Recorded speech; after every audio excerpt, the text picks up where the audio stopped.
Croeso cynnes i chi i'r Oedfa bore yma yn enw yr arglwydd Iesu Grist. Mae'n hyfryd cael cyfarfod gyda'n gilydd mwyn addoli yr arglwydd. Croeso arbennig i Aron Treharn sy'n arwen ni yn yr Oedfa bore yma a heno, os dyw e'n mynd.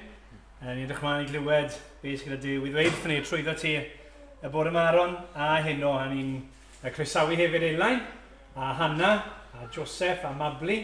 Ni'n plith yn gweddio fod ni'n profi bendith Duw gyda'n gilydd wrth ni addoli y bore yma.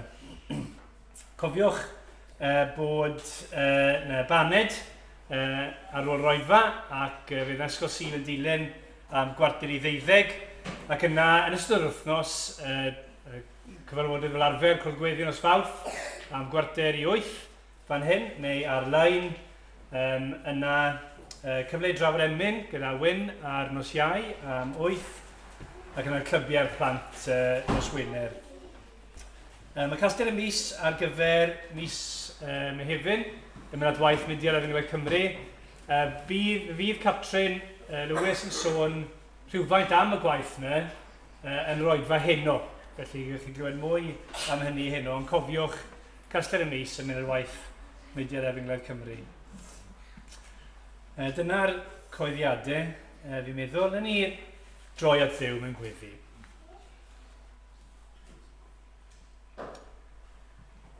A dweud Dduw, ni yn diolch yn fawr i ti, mae fraint sydd gyda ni nawr o ddod i ddadoli di, i rhoi mawl ar clod, yn wir, i rhoi yn bywydau cyfan i ti, yr un sydd wedi ein creu ni.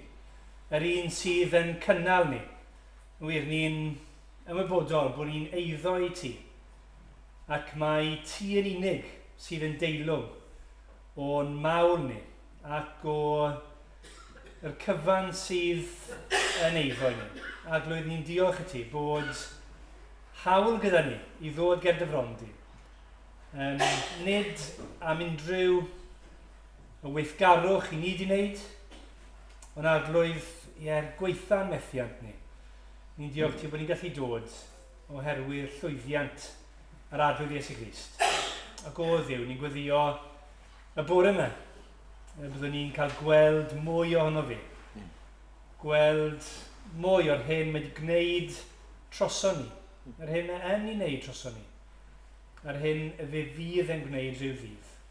O arglwydd, ni'n gweddio bydde ti yn bendithio ni ac yn defnyddio'r oedfa hyn bore yma i fod yn gyfrwng i'r ysbryd lan, i lenwi'n colonnau ni, i narfogi ni fel eglwys, i dy wasanaethu di, gogoniant i Grist.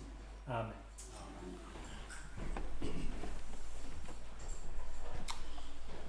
Wel, bore da. Diolch Lois. Bore da, mae'n gret cael bod gyda chi. Mae'n hyfryd cael dod i gael cymdeithas ac i foli'r arglwydd gyda'n gilydd. A mae'n fraint i gael dod i agor y gair gyda chi y bore yma. Dyn ni ganu gyda'n gilydd yr enyn gyntaf. A fi'n cymryd bod chi'n mynd i ddilyn ar y sgrin. Clodydd anfeidrol sydd i Iesu gwyw. Fe yw'r fy rhan fy mara bywiol yw. Ynddo rwy'n byw ac arno'r hof ymhwys, gwarediw na, rhag distryw angau dwys. Neu sefyll i ganu.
Wel, os oes gennych chi feible, plis trowch gyda fi i lyfr y Barnwyr a phenod 13. Barnwyr 13. Dwi am ddarllen y benod i gyd i ni.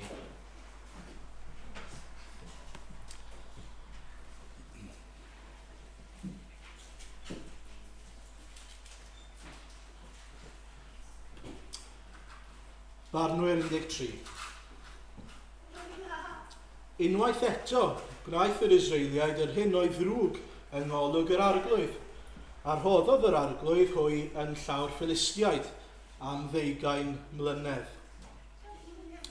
Yr oedd rhyw ddyn o'r enw Manoa o Sora o lwyth Dan, ac yr oedd ei wraig yn ddiblant, heb eni yr un plentyn.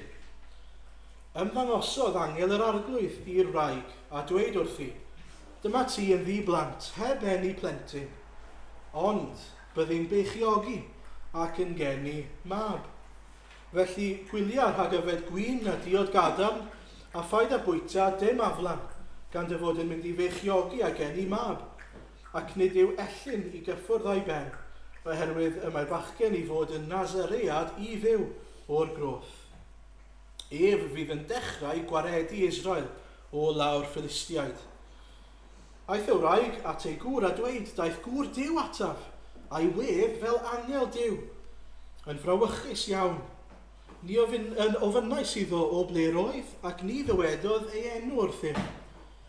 Fe ddywedodd wrthyf, byddai'n beichiogi ac yn geni mab. Felly paid ag yfed na gwyn a diod gadarn, na bwyta dim aflan, oherwydd bydd y bachgen yn Nazaread i dduw o'r groth hyd y dydd ei farw. Gweddiodd Manoa ar yr arglwydd a dweud, o arglwydd, os gwely'n dda, gad i'r gŵr Duw a'n fonmaist ddod yn ôl ato, i'n cyfarwyddo beth i'w wneud i'r bachgen a enir. Gwrandawodd Duw ar gais Manoa, a daeth angel Duw eto at y wraig pan oedd hi'n eistedd allan yn y maes, a'i gŵr Manoa heb fod gyda hi. Rhedodd hithau ar unwaith a dweud wrth ei gŵr, y mae'r dyn a ddaeth ataf y diwrnod hwnnw wedi ymddangos eto. Cododd Manoa a dilynodd ei wraig at y dyn a gofynnodd iddo, ai ti yw'r gŵr a fi'n siarad gyda'n gwraig? Ac meddai yntau, ie. Gofynnodd Manoa iddo, pan wireddir dy air, sut fachgen fydd e, a beth fydd ei waith? Dywedodd angel yr arglwydd wrth Manoa, rhaid i'th wraig ofalu am bopeth a ddywedais wrthi. Nid yw hi i fwyta dim a ddaw o'r wynwydden, nac i yfed na gwyn a diod gadarn, na bwyta dim aflan. Y mae i gadw'r cwbl awr chmynnais iddi. Yna dywedodd Manoa wrth angel yr arglwydd, yr ydym am dy gadw yma, nes y byddwn wedi paratoi mynd gafel ar dy gyfer. Ond atebodd angel yr arglwydd ef, pe bait yn fy nghadw yma, ni fyddwn yn bwyta dy fwyd. Ond os wyt am offrym i poeth offrwm ef i'r arglwydd. Ni wyddai Manoa, mae angel yr arglwydd edoedd. A gofynnodd iddo, beth yw dy enw i ni gael dy anrhydeddu pan wireddir dy air? Atebodd angel yr arglwydd, pam wyt ti'n holi fel hyn ynghylch fy enw? Y mae'n rhyfeddol. Yna cymerodd Manoa'n mynd gafr ar bwyd offrwm, a'i hoffrymu i'r arglwydd ar y graig, a digwyddodd rhyfeddod tra oedd Manoa a'i wraig yn edrych. Fel yr oedd y fflam yn codi oddi ar yr allor i'r awyr, esgynnodd angel yr arglwydd yn fflam yr allor. Yr oedd Manoa a'i wraig yn edrych a syrthiasant ar ei hwynebau ar lawr. Nid ymddangosodd angel yr arglwydd iddynt mwyach, a sylweddolodd Manoa mae angel yr arglwydd oedd. Yna, dywedodd Manoa wrth ei wraig, rydym yn sicr o farw a mynd i weld Duw. Ond meddai hi wrtho, pe byddai'r arglwydd wedi dymuno ein lladd, ni fyddai wedi derbyn poeth offrwm a bwyd offrwm o'n llaw.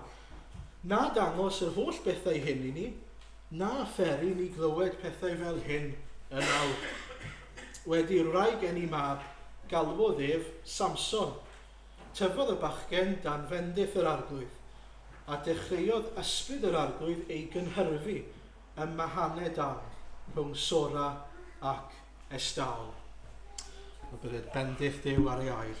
Amen. I ni nawr yn mynd i gael stori plant.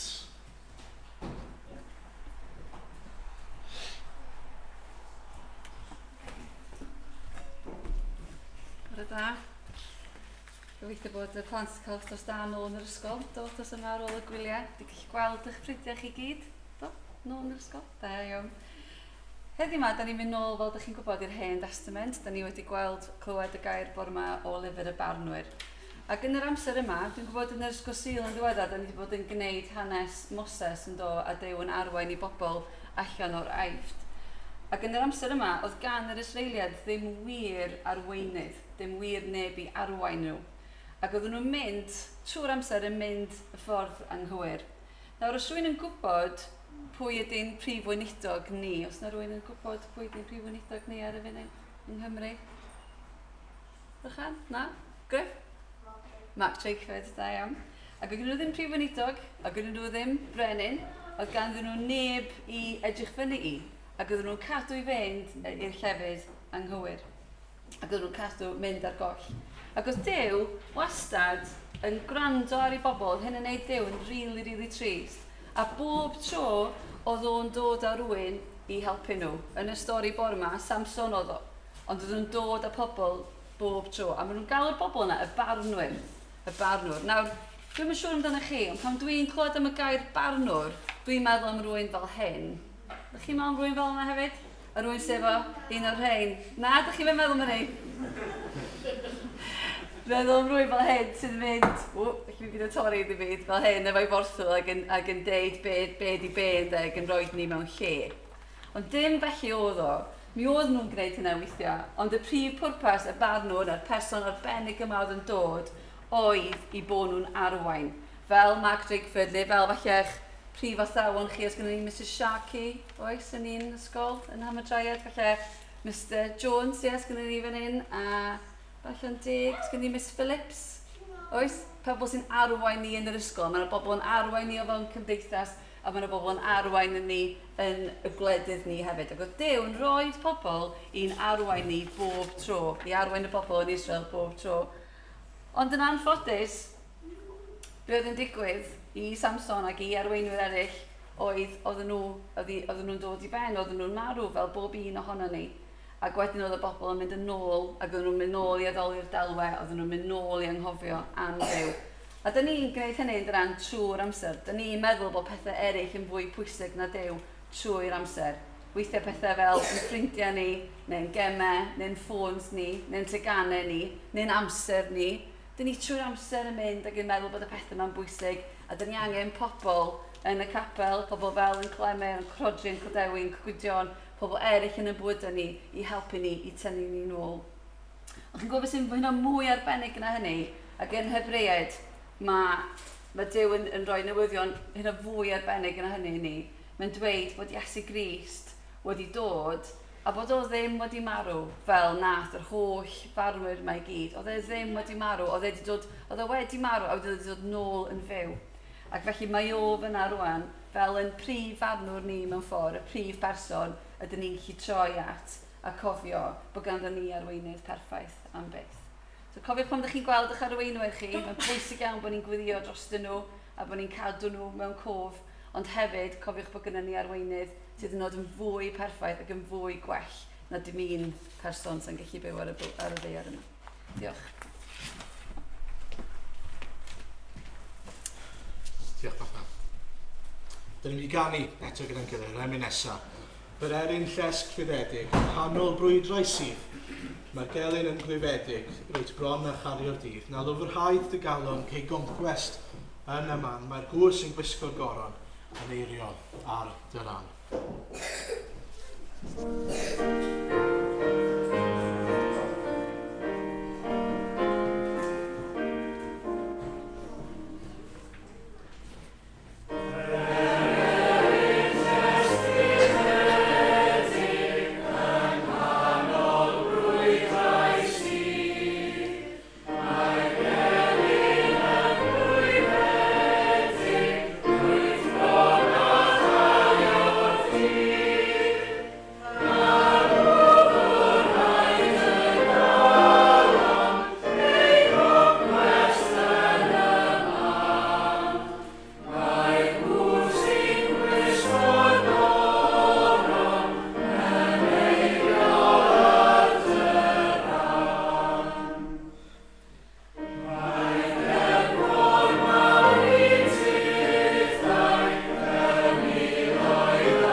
lais sydd efo ni rannu efo ni.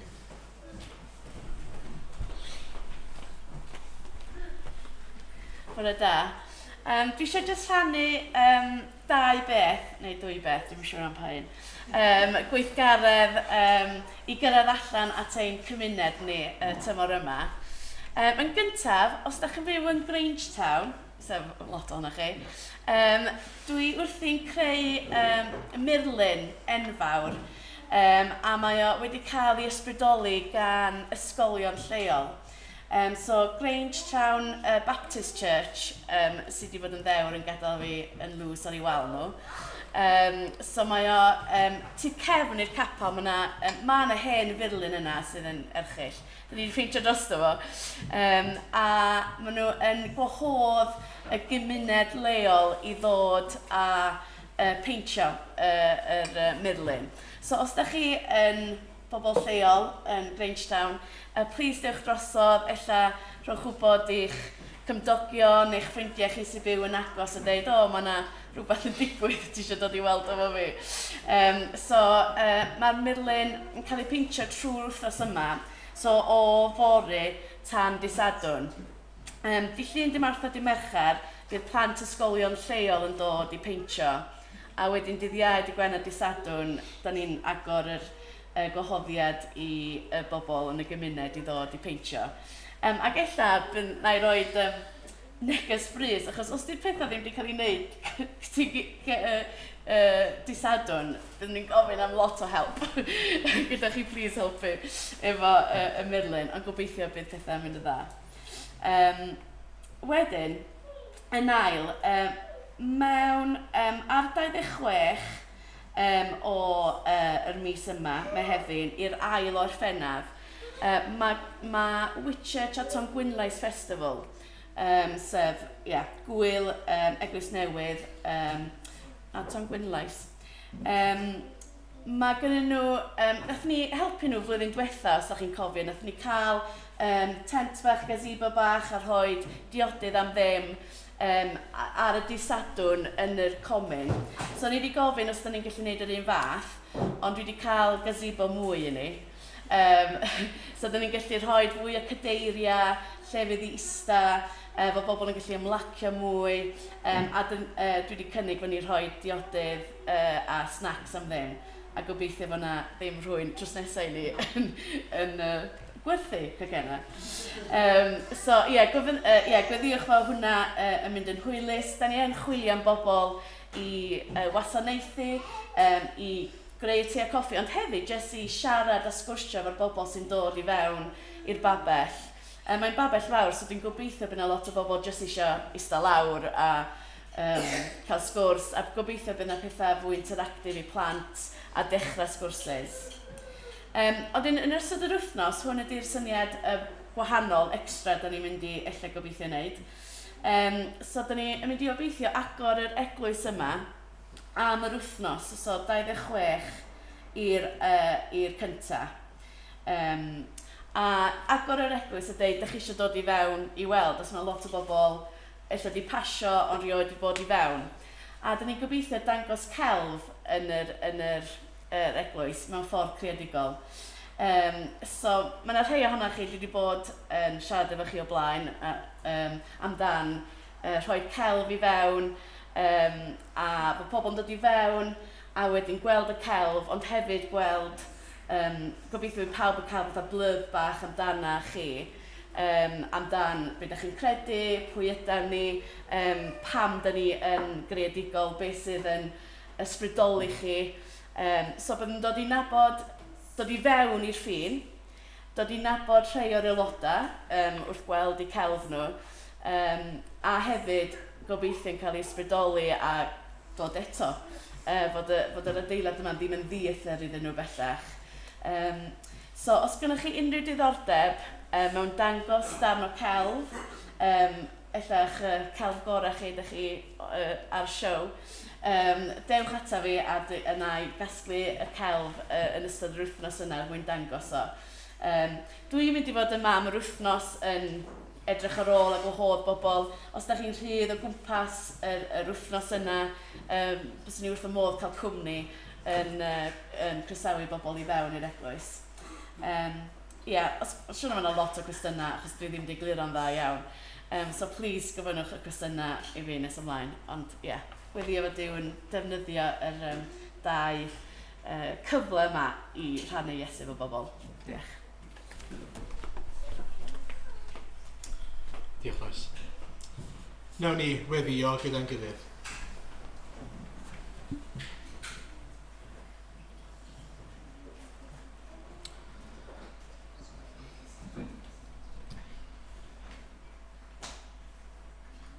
Dad Nefol, i ni mor ddiolchgar i ti am y fraint yma o allu dod o dy flaen di ac arglwydd i dy bresenoldeb di trwy'r ras, trwy'r arglwydd Iesu. Ac i ni'n dod drwy yn ei heiddiant e ac yn ei enw fe arglwydd ato ti y bore yma eto. I ni'n dod yn gyntaf ac yn bennaf gyda'n mawl ni, fel i ni'n darllen yn y salme o arglwydd fy new, mawr iawn wyt ti. Yr wyt ti wedi dywisgo ag ysblander ac anrhydedd, a thorchuddio a goleini fel mantell. Yr wyt yn teini'r nefoedd fel pabell, ac yn gosod tilathoedd y balas ar y dyfroedd, yn cymryd y cymylau'n gerbyd, yn marchogaeth ar adenydd y gwynt, yn gwneud y gwyntoedd yn negeswyr, a'r fflamau tân yn weision. Gosodaist y ddeiar ar ei sylfaeni, fel na fydd yn symud byth bythoedd. Arglwydd yw i ni yn colli golwg mor aml ar dy fawredd di, yr un sydd yn dal y bydysawd yn dy ddwylo, yr un sydd yn ein cynnal ni, yn cynnal pob anal yn ein corff ni. Arglwydd yw i ni yn rhyfeddu unwaith eto wrth ddod a cael golwg ar dy fawredd di ac ar dy rym di, arglwydd, yn ein plith ni. Ac arglwydd y rhyfeddod mwyaf yw dy fod ti nid yn unig yn arglwydd drosto ni, ond yn arglwydd sydd yn ein caru ni. Wedi dewis dy bobl i'n adnabod ni, i fod mewn perthynas â ni. Arglwydd yw i ni mor ddiolchgar i ti am dy gariad tuag ato ni. Diolch eto am yr arglwydd Iesu. Mae'n diolch penna ni am yr arglwydd Iesu. Am yr un sydd wedi dod i'n plith ni, wedi dod i deyrnasu am byth, i sefydlu teyrnas sydd ddim yn mynd i gael ei ddifetha, sydd ddim yn mynd i ddod i ben, ac arglwydd i'n gwahodd ni i'r deyrnas honna. Arglwydd i ni mor ddiolchgar i bod ni'n gallu dweud y bore yma, ein tad, dy fod ti yn dad arno ni, wedi'n mabwysiadu ni i dy deulu di, wedi tywallt gras arno ni, ac yn rhoi yr holl bendithion sydd yn y nefolion leoedd i ni yn dy ras. Arglwydd, diolch am trigarhau tuag ato ni. Diolch arglwydd ein bod ni'n gallu dod bore yma unwaith eto a gofyn i ti yn dy ras i siarad gyda ni. Mae e'n wyrth dy fod ti yr arglwydd mawr sydd mor rhyfeddol yn siarad trwy dy air. I ni'n gweddio arglwydd wrth i ni ddod at y gair bore yma, byddi di'n amlygu dy hunan i ni, ac arglwydd yn ein herio ni, yn ein annog ni, yn ein cysuro ni, yn rhoi'r hyn sydd ei angen arno ni bore yma. Os i ni'n dod heb dadnabod i ni'n gweddio i ti ddangos dy hunan i ni arglwydd. Os i ni'n dod falle wedi pellhau o fi wrtho ti, i ni'n gofyn i ti'n tynnu ni'n agos ato ti y bore yma. Os i ni'n dod arglwydd yn ofnus ni gyda amheuon, os i ni'n dod arglwydd yn lligoer, i ni'n gweddio ni di ddelio gyda ni yn ôl ein hangen. Diolch dy fod ti trwy ysbryd yn ymwneud â ni ac yn algyhoeddi arglwydd yn y galon. Ac i ni'n gweddio y byddwn ni'n ymateb y bore yma i dy air ysgweli di'n ddan. I ni'n gweddio am yr eglwys yma arglwydd ac yn diolch amdani. I ni'n diolch am bob un arglwydd sydd yn rhan o'r eglwys. I ni'n diolch am eu cymdeithas nhw gyda'i gilydd ond yn bennaf gyda ti. Ac arglwydd ni'n diolch arglwydd am yr fraint o gael bod yn halen ac yn oleuni yn yr ardal yma. I ni'n gweddio am dy fendith di a dy lawd i fod arnyn nhw, ac arglwydd i ti i fod yn rymus ar waith yn eu plith nhw, ac yn gogoneddu dy fab yn eu plith nhw arglwydd.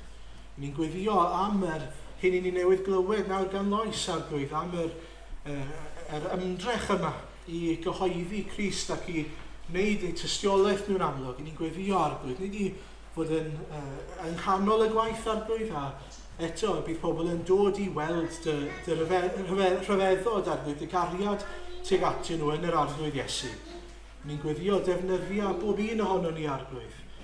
Sut bynnag wyt ti'n dymuno i fod yn llestri pridd i ddangos fod y trysor yma yn ynddo ni, ond fod y grym yn eiddo i ti, Arglwydd Dduw. Ni'n gweddio felly i ti fod yn ein canol ni nawr wrth i ni droi at y air di. Ni'n gweddio, ni di dderbyn y clod a'r mawl i gyd, a'r gogoniant a mawl i ti. Amen. Wel, cyn troi at y gair, ni amganu eto a mae'n weddi mewn gwirionedd, Arglwydd tyrd a llefara di wrth i'n geisio bara dy sanctaidd air. Plana'r gwir yn ein clonau'n ddwrn, traws newidiau ni ar dy ddelw. Wrth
Wel, bore yma te, dyn ni'n mynd i fynd yn ôl at lyfr y Barnwyr a gobeithio roi chydig bach mwy na jyst edrych ar benod 13 ni. Gosod yr olygfa i ni te ddechrau. Yn llyfr y Barnwyr, dyn ni wedi cyrraedd y pwynt lle mae Joshua, os chi'n cofio, un oedd wedi dod ar ôl Moses, wedi arwain pobl Israel mas o'r Aifft nawr, ac i wlad yr Addewid. Dyna lle ni wedi cyrraedd yn hanes Israel. Ac os chi eisiau edrych ar Barnwyr penod 1, mae'r llwythau gwahanol. Sbectol wedi mynd, mae'n iawn. Mae'r llwythau gwahanol yn dechrau cymryd drosto, meddiannu yr ardaloedd gwahanol yma yn Israel. Yng Ngwlad yr Addewid, yn Canan.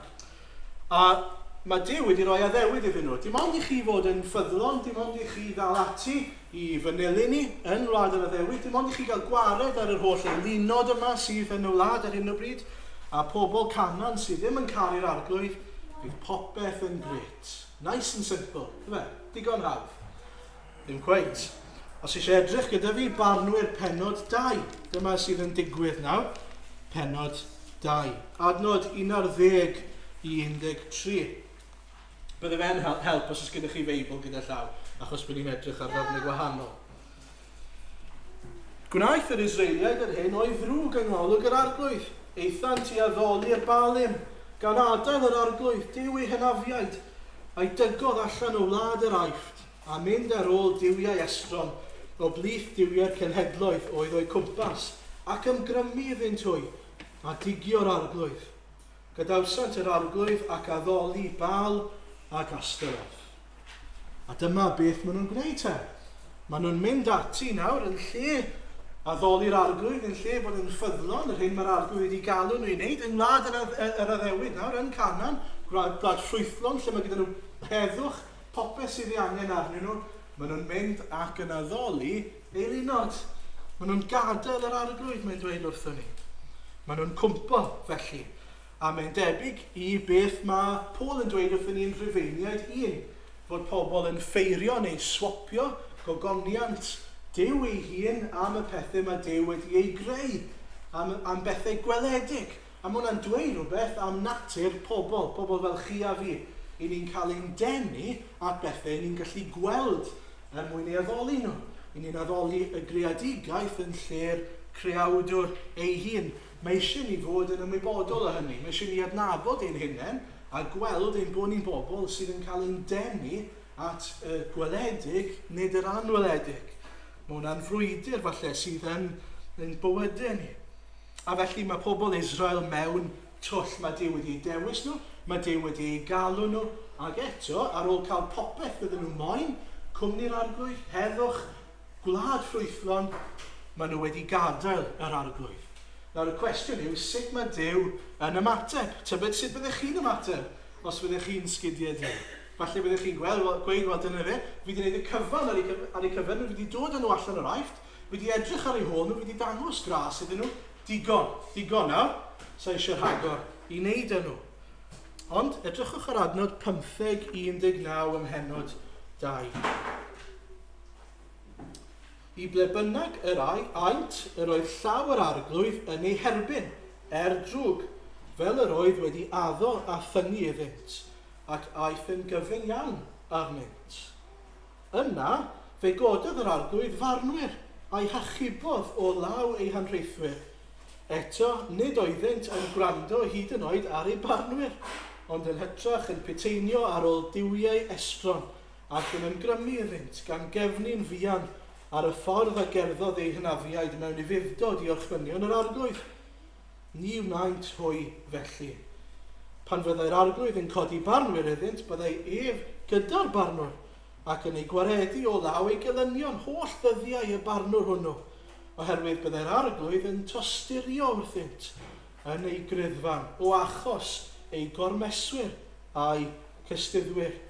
Eto, pan fyddai farw'r barnwr, yn ôl yr aint ac ymddwyn yn fwy llygredig na'i hynafiaid, gan fynd ar ôl diwiau estron i'w haddoli ac ymgrymu iddynt, heb roi heibio yr un o'i harferion na'i ffyrdd gwrthnysig. A sa'n gwybod sut chi'n teimlo pan ych chi'n darllen hwnna. Ond i fi'n gofyn y cwestiwn, pam ar y ddeiar ras fydde Duw yn fodlon tysturio dro ar ôl tro yn gwybod ei bod nhw'n dal ati i wneud yr un peth eto ag eto. Beth i ni'n clywed fan hyn yw fod llyfr y Barnwyr, a allwch chi fynd adre a astudio fi'n argymell bod chi'n gwneud hynny, astudio beth sy'n digwydd. Mae'r Barnwyr yma'n cael ei darparu, i rhoi gan Dduw trwy ras i Israel, mwyn dod â nhw allan o'i gormesu o'r sefyllfa yma, lle mae'r gelyn yn cael ei rhoi, maen nhw'n cael ei rhoi yn llawr gelyn, i ni'n gweld hynny. Fel i ni'n gweld yn hanes Samson, maen nhw wedi cael ei rhoi yn llawr Philistiaid oherwydd eu gwrthryfel nhw. Ond mae Duw yn gwneud hynny ar bwrpas. Mae'n rhoi nhw drosto i'r gelyn mwyn dangos iddyn nhw, dwi ddim yn hapus gyda chi. Chi wedi torri'r gyfraith. Chi wedi torri'r cytundeb dyn ni wedi gwneud gyda'n gilydd. Ond mae yna sawl rheswm, mae yna gylchoedd yn digwydd te. Yn llyfr y Barnwyr, lle maen nhw'n mynd rown mewn loops trwy'r amser, a mae'n loops trist iawn. Beth sy'n digwydd yw, mae gyda nhw heddwch yng Ngwlad yr Iddewyd. Ond maen nhw'n mynd nawr at yr eilunod yma, y duwiau ffals. Mae Duw wedyn yn ei rhoi nhw yn nwylo y gelyn. Pwy bynnag yw y gelyn hwnnw ar y pryd. Wedyn, maen nhw yn y gormesu yna yn galw ar yr arglwydd. Maen nhw'n edif ar rhai, maen nhw'n galw, please arglwydd helpa ni. Wedyn, mae Duw yn darparu barnwr. Gret. Mae'n nerthu'r barnwr, fel ni wedi clywed a'i hachub nhw trwy law y barnwr yma. A wedyn ar ôl hynny, beth sy'n digwydd? Maen nhw'n mynd nôl eto i gael heddwch yn y wlad. Gret. A wedyn, top y lŵp, maen nhw'n mynd nôl unwaith eto i biteinio eu hunan a mynd ar ôl yr eilunod yma'r duwiau ffals yma.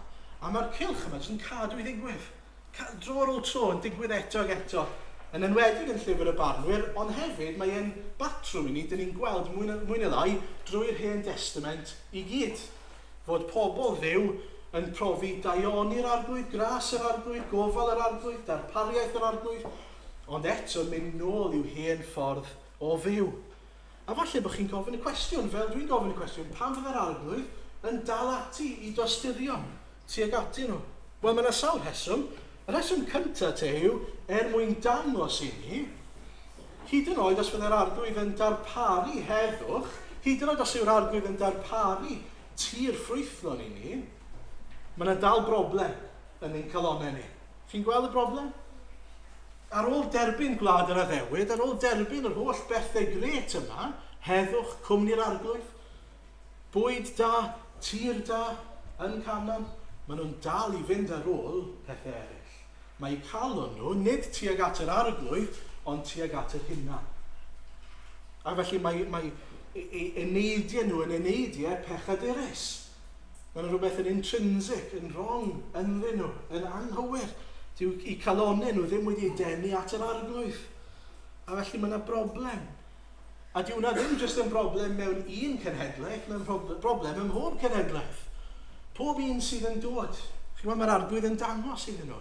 Dro ar ôl tro, mae'r un peth yn digwydd eto. Os rhywbeth, mae pethau'n mynd yn wath bob tro, nid yn well. Dyw pobl ddim yn dysgu. Maen nhw'n dal i droi at eu pechod eu hunan. A mae hwnna'n bwysig yn ein dydd ni, achos mae pobl yn ein dydd ni yn meddwl bod ni y bobl mwyaf evolved a clyfar a doeth i ni rioed wedi bod. A maen nhw'n edrych yn ôl ar hanes a mynd, nhw'n ffic pryd hynny, dyn nhw. Nhw'n dwp nôl pryd hynny i feddwl hyn ac i feddwl y llall. Nhw arfer meddwl bod y byd yn sgwar ac yn y blaen. A chi bod ffolineb yw meddwl bod ni'n gret fel ydyn ni. Ffolineb yw meddwl bod ni'n iawn ac yn ddoeth ac yn dda fel ydyn ni. Beth mae y gair a'r Hen Testament yn enwedig yn dangos i ni yw heb fod na un o'r nef yn ymyrryd, i ni'n stuck. I ni'n gwbl stuck yn ein bechod ni. Mae yna rhywbeth yn bod, rhywbeth yn ein calonau ni sydd yn broblem, sef ein bod ni gyda'n golygol a mae'n calon ni tuag at yr hunan. Dyna lle dyn ni'n dechrau te. Yn ail wedyn, mae'r cylchoedd yma o droi at bechod yn amlygu rhywbeth am ddew i ni. Mae'n amlygu trigaredd yr arglwydd i ni, tosturi'r arglwydd i ni. Mae'n dangos rhywbeth o rym a gras a nerth yr arglwydd i ni. Chi'n gweld, drwy'r cyfan, Duw sydd yn nerthu y barnwr sydd yn dod i achub. Duw sydd yn rhoi gras sydd yn well i dod yn ôl. Bob tro maen nhw'n colli golwg, Duw sydd yn ymyrryd. Chi'n meddwl am waliau Jericho. Beth mae pobl Israel yn gwneud i dynnu lawr waliau Jericho? Na weithio chi, dim byd. Ond mae'r arglwydd yn amlygu ei rym. Nid yn unig i'r Israeliaid, ond i'r cenhedloedd i gyd. Mae eisiau amlygu ei nerth iddyn nhw. A mae'r un peth yn wir gyda Gideon yn llyfr y Barnwyr a Samson pawb arall. Mae Duw eisiau gwneud e'n glir iawn mae fe sydd yn nerthol, nid nhw. Gyda Moses ar fôr coch ar 10 pla. Gall Moses ddim honni fod na unrhyw beth yn nerthol ac yn special amdano fe. Falle, mae rhaid iddo fe gydnabod Duw sydd ar waith fan hyn. Mae'r pethau yma'n dod o'r nef, nid pethau dyn ni'n gwneud yw nhw. Ac yng nghanol felly i'r gwrthryfel, dyn ni'n gweld nerth Duw a dyn ni'n gweld tosturi Duw. Tuag at genhedloedd ar ôl cenhedloedd sydd wedi mynd ar goll, wedi mynd ar gyfeilion oddi wrth yr arglwydd. Nawr, i fynd yn ôl at y pwynt bod ganddo ni ddim calon sydd tuag at yr arglwydd. Gobeithio bod chi'n deall beth fi'n golygu gan hynny. Mae'r Hen Testament i gyd yn dangos i ni mewn gwirionedd yr angen am galon newydd. Yr angen am ail-enedigaeth. Yr angen am drawsnewidiad sydd mor rymus, dim ond Duw sy'n gallu gwneud e. A mae yna ddewid yn cael ei roi i ni yn Jeremia 31, adnod 31 i 34. Y mae'r dyddiau'n dod medd yr arglwydd, a gwnaf gyfamod newydd a thi Israel ac a thi Juda. Ni fydd yn debyg i'r cyfamod a wneithym a'i hynafiaid, y dydd y gyfelais yn ei llaw i'w harwain allan o wlad yr Aifft. Torasant y cyfamod hwnnw, mae fi oedd yn arglwydd arnynt, medd yr arglwydd. Ond dyma'r cyfamod a wnaf a thi Israel ar ôl y dyddiau hynny, medd yr arglwydd. Rhof yng nghyfraith o'i mewn, ysgrifennaf hi ar ei calon, a bydda fi'n ddew iddynt, a hwythau'n bobl i mi. Ac ni fyddant mwyach yn dysgu bob un ei gymydog a phob un ei berthynas gan ddweud adnebydd yr arglwydd. Dewch chi adnabod yr arglwydd. O blegyd byddant i gyd yn fodnabod, a'r lleiaf hyd y mwyaf ohonynt medd yr arglwydd. Oherwydd mae ddeiaf iddynt ei drygioni, ac ni chofiaf ei pechodau byth mwy. Wel, dyma'r ateb. Dyma'r ateb, sef cyfamod newydd a chalon newydd. Gan yr arglwydd Iesu. Heb hynny, i ni wastod yn mynd i fod yn styc yn ein pechod ni, yn ein gwrthryfel ni. Mae'n calonau ni yn rhai sydd yn erbyn yr arglwydd, drwy natur pechadurus. Ac felly, dyn ni angen natur newydd. A mae rhaid i ni ddechrau yn fanna. Mae rhaid gofyn y cwestiwn, ydych chi wedi'ch ailenni? Ydych chi wedi derbyn bywyd newydd? Gan yr arglwydd Iesu, ydych chi wedi dod a marw i'r hunan a derbyn nawr bywyd newydd. Tredi farhau am eich pechod a derbyn fod Crist wedi ennill cyfiawnder yn eich lle chi. Nawr un peth arwyddocaol iawn gyda phob un o'r Barnwyr, os chi eisiau edrych ar lyfr y Barnwyr, yw mae Duw yn darparu pob un, mae Duw yn werthu pob un o'n nhw, ond mae pob un o'n nhw yn y diwedd yn syrthio rhywsut. A mae'n gallu bod, os chi fel fi, mae'n infuriating. Chi'n meddwl oh, come on. Os un o'n chi'n gallu peidio, mae Gideon, mae'n lladd 2 berson fi'n credu, ac yna'n addoli ei lunod. Mae rai fel Jephthah yn aberthu ei ferch ei hunan mwyn gallu trio ennill brwydr yn erbyn y gelyn. Mae'n trin Duw mewn geiriau eraill fel bydde fe'n trin Eilin, yn trio bargeinio gyda Duw. Ni'n gwybod am Samson gyda Delilah a lleill i gyd yr un peth. Mae'n dangos i ni hefyd felly, nag yw e, sim os pwy sydd yn dod, y person deiarol yma, maen nhw'n anigonol, maen nhw'n anherffaith. Mae eisiau un perffaith, mae eisiau barnwr arweinydd perffaith. A fel y beth yn y sôn yn stori plant, mae ganddo ni un sydd yn berffaith, un sydd wedi byw bywyd perffaith yn ein lle ni, wedi ennill cyfiawnder ein mwyn ni. Nawr, wrth i ni ddod nawr at benod 13, te, a fyddai ddim yn hir yn fyna, bydwch y poeni, mae'n bwysig bod ni'n edrych ar hwn fel rhyw fath o test case o sut mae Duw yn gweithredu gyda'i bobl.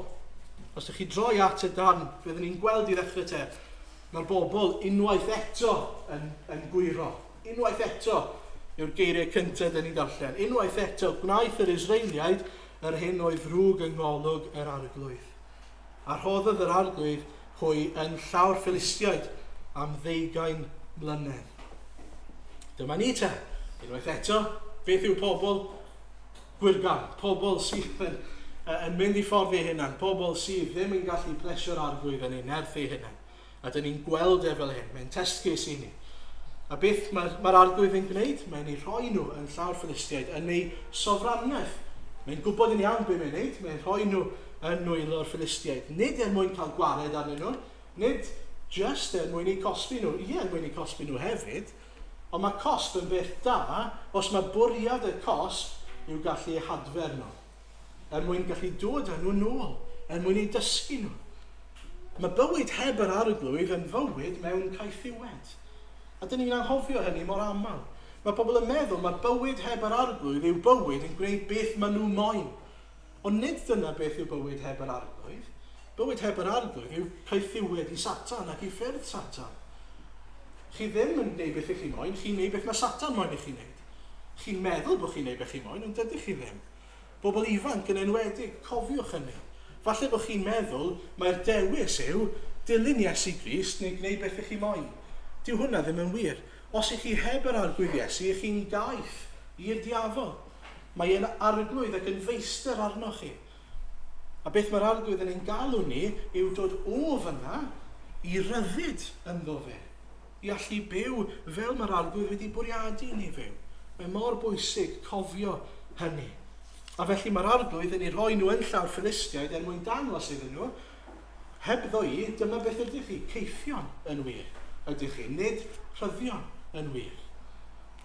Dyna lle maen nhw'n dechrau. Dyna beth yw pobl sydd wedi gwiro oddi wrth yr arglwydd. Ond sylwch, eto yr arglwydd sydd yn dechrau'r gwaith. Fe sy'n, sa'n gwybod beth yw'r gair Cymraeg am hwn, initiator. Fe sy'n dechrau y gwaith. Fe sy'n dechrau'r sgwrs gyda yr Israeliaid. A mae'n bwysig. Nid nhw sydd yn dod ac yn crio i'r arglwydd, nid nhw sydd yn dod ac yn galw mas am help, ond yr arglwydd sydd yn ymddangos iddyn nhw. A mae'r un peth yn wir i ni. Allwn ni ddim ffeindio'n ffordd at Dduw, fe sydd yn amlygu ei hunan i ni. A dyma beth ni'n gweld fan hyn. Mae'n amlygu ei hunan i'r fenyw yma. Gwraig Manoa. I ni ddim hyd yn oed yn gwybod i enw hi yn ddiddorol.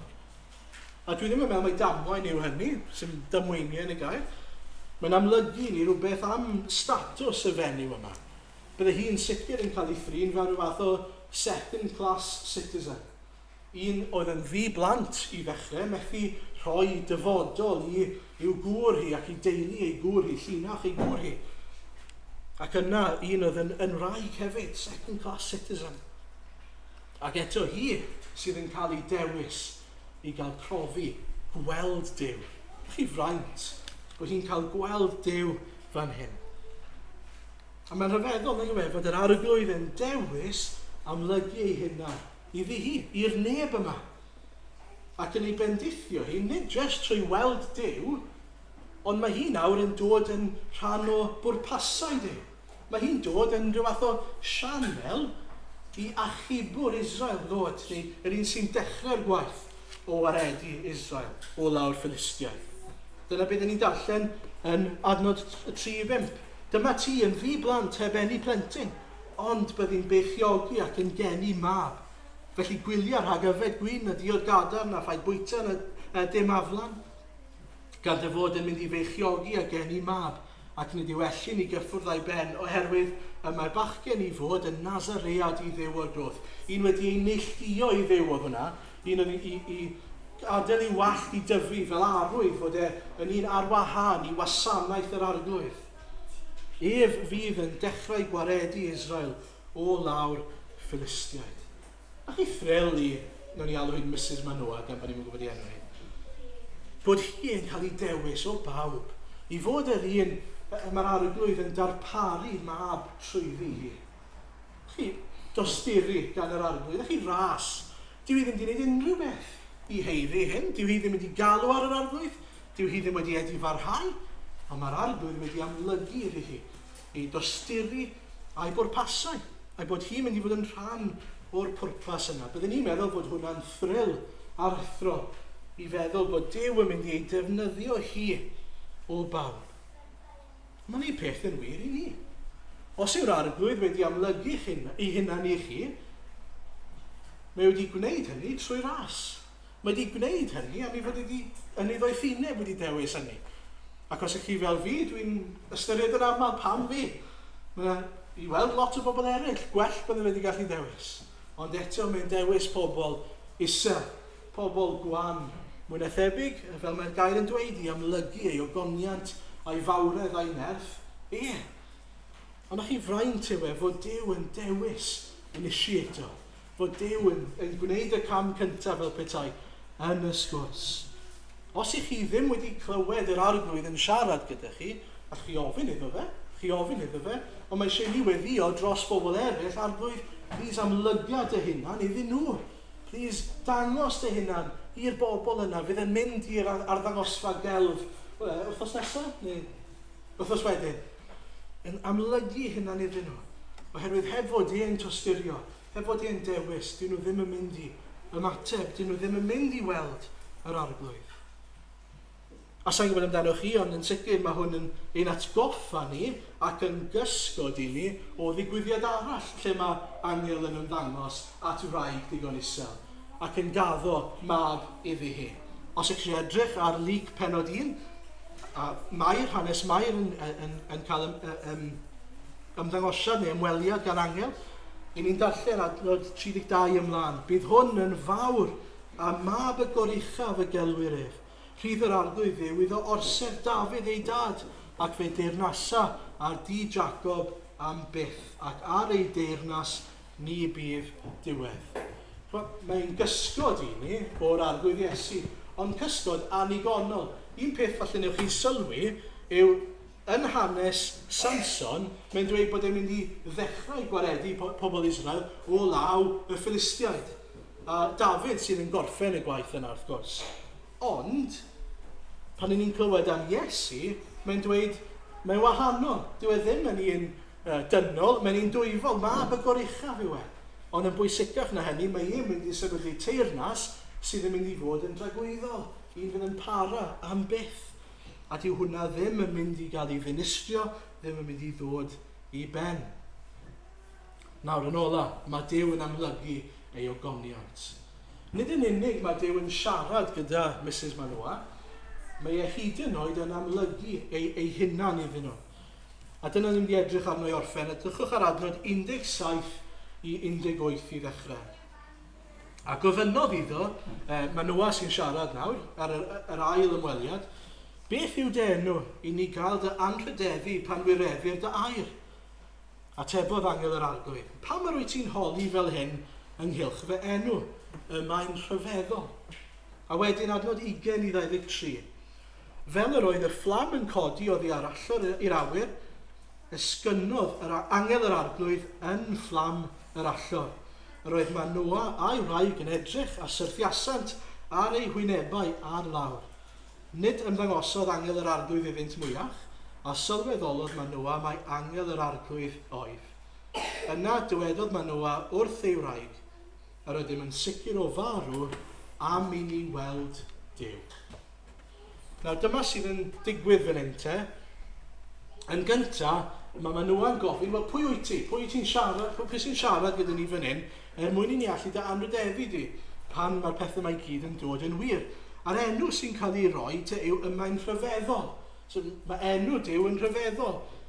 Ond mae'r Hebraeg yn golygu yn fwy falle cuddiedig neu rhy uchel i ni allu deall. Incomprehensible falle byddech chi'n dweud yn Saesneg. Mae'r enw mor fawr, mae Mae'n rhy fawr i'n pennau bach ni, basically. Mae enw Duw mor fawr, mae'n rhy fawr i'n pennau bach ni. Mewn geiriau eraill, Duw sy'n siarad fan hyn. Ac yna adnod 20-23, lle wrth iddyn nhw offrymu'r poeth offrym yma, mae'n amlygu ei hunan iddyn nhw yn y fflamau. A'r ymateb yw, dyn ni'n siŵr o farw am ein bod ni wedi gweld Duw ei hun. Duw ei hun.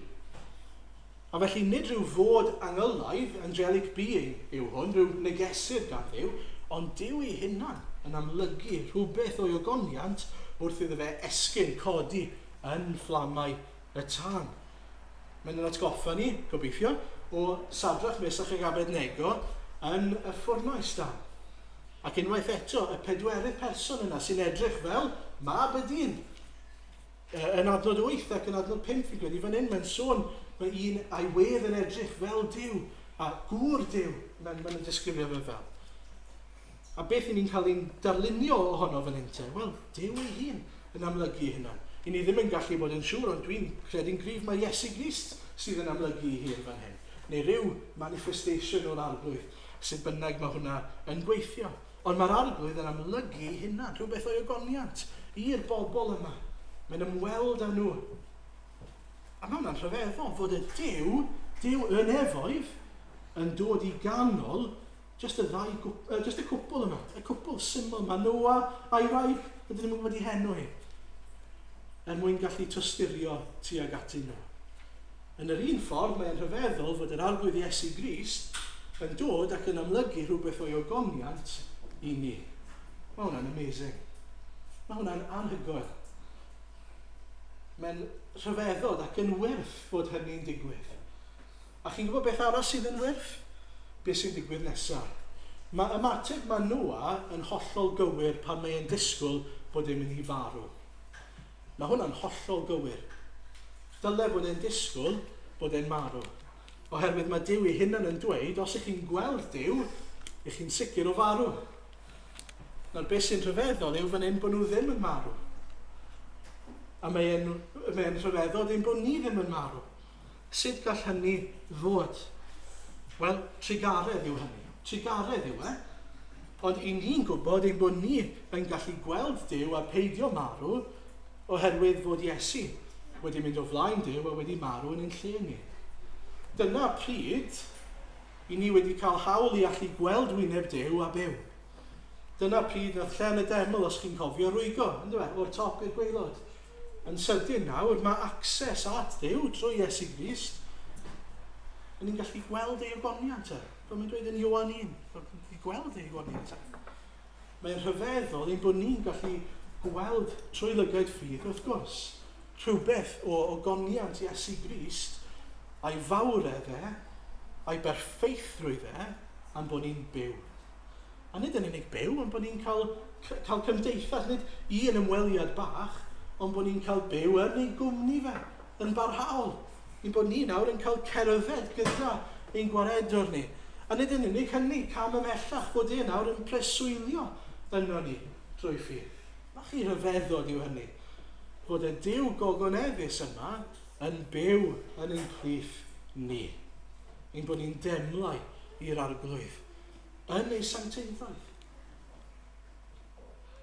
Ydych chi'n sylweddoli cyn lleied i ni'n heiddi hynny? Chi'n sylweddoli mor fawr yw'r arglwydd, mor ofnus? Ein ymateb ni ddyle fod fel mae Noah. I ni wedi gweld Iesu Grist, dyn ni'n heiddi marw. Ond mae wedi marw yn ein lle ni fel bod ni'n cael byw. Sut ydyn ni'n ymateb te? Sut ydyn ni'n ymateb pan ni'n dod ac yn darllen y gair a ni'n clywed y gair yn cael ei bregethu a mae'r arglwydd unwaith eto yn dangos i ni rhywbeth o'i fawredd a'i sancteiddrwydd e a rhyfeddod ei berson a'i waith e. Sut ydyn ni'n ymateb? Wel, gobeithio bod ni'n ymateb gyda mawl, gyda clodydd anfeidro i Iesu Gwyl. Ein bod ni yn sylweddoli'r ffrill yma. Mae Noah a'i wraig yn syrthio ar y llawr. Mae bob tro yn y Beibl, mae rhywun yn gweld rhywbeth o berson Duw, mae nhw'n syrthio ar y llawr ac yn datguddiad yr enghraifft, syrthio lawr fel petai'n farw. Dyna mor ofnus yw e. Tybed ydyn ni'n neud yn fach o sancteiddrwydd yr arglwydd. Tybed ydyn ni ddim yn sylweddoli mor fawr yw e. Ac mae hwnna'n her i ni pan ydyn ni'n gweddio sancteiddiau'r dy enw. Pan ydyn ni'n gweddio arglwydd gad i ni dy drin di yn gywir fel yr un sanctaidd wyt ti. I ni sylweddoli sancteiddhad a gogoniant yr arglwydd. Gweddiwch y bydd yr arglwydd yn dangos rhagor o'i hunan i chi a'ch bod chi yn ei drinau fel mae e'n heiddi cael ei drin. Nawr, mae cymaint mwy yn y darn, yn mynd i adael yn fyna, ond yma'n eisiau sylwi ar un peth bach arall, a nod un peth bach, reit ar y diwedd.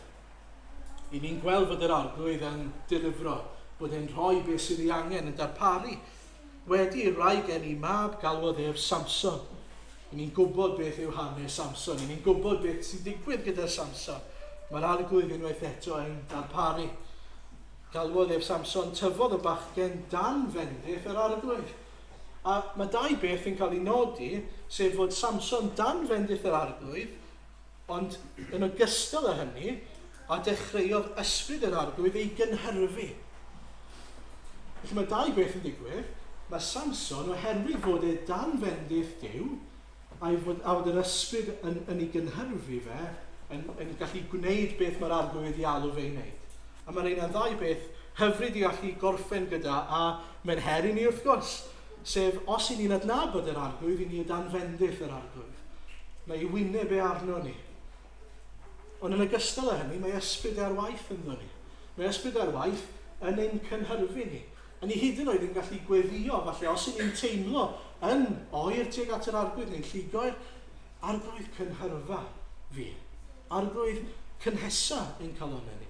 Arglwydd dangos i fi lle dwi yn mynd yn anghywir falle, lle dwi yn gwyro ac yn chwennych eilunod falle.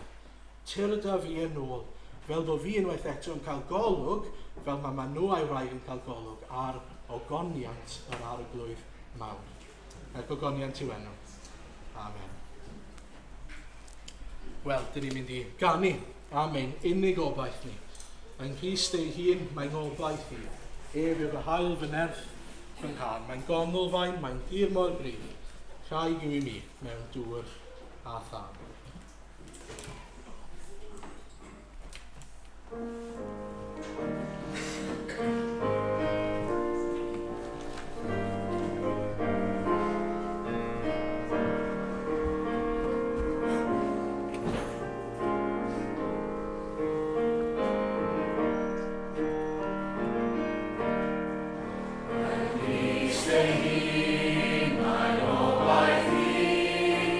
Ef yw fy hael fy nerth fy nghar, mae'n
Ni'n diolch I ti Arglwydd am y geiriau yn ail Corinthiaid 4 oherwydd y Duw a ddywedodd llewyrched goleini o'r tywyllwch a lewyrchodd yn ein calonnau I roi ni oleini'r wybodaeth am ogoniant Duw yn wyneb Iesu Grist.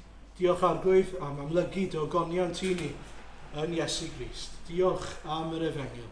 Diolch mai ein unig oblaeth ni yw Iesu Grist. Diolch Arglwydd dy fod ti yn dy ras wedi gwneud gwirth trwy amlygu dy hunan I ni am bod ni wedi cael byw, am I fod wedi marw yn ein lle ni. Ni'n gweddio Arglwydd a bydd pob un o'n ni yn rhyfeddu ac yn sylweddoli'r ffril o gael dy adnabod di, o gael bod yn dy gwmni di, o gael gweld dy ogoniant di, ac o gael byw, ac o gael ffynnu wrth dadnabod di, o gael profi cyflawnder bywyd wrth dadnabod di Arglwydd. Os oes rhai yma sydd wedi gwyro a wedi mynd ar ôl i'r unod Arglwydd, ni'n gweddio atur dyn nhw'n ôl, amlyga dy hunan iddyn nhw yn dy dosturi o sgweli di'n dda. Diolch Arglwydd am dy ras tuag ato ni. Ni'n gweddio dy fendith di arno ni weddill y dydd, er gogoniant a mawl I ti. Amen.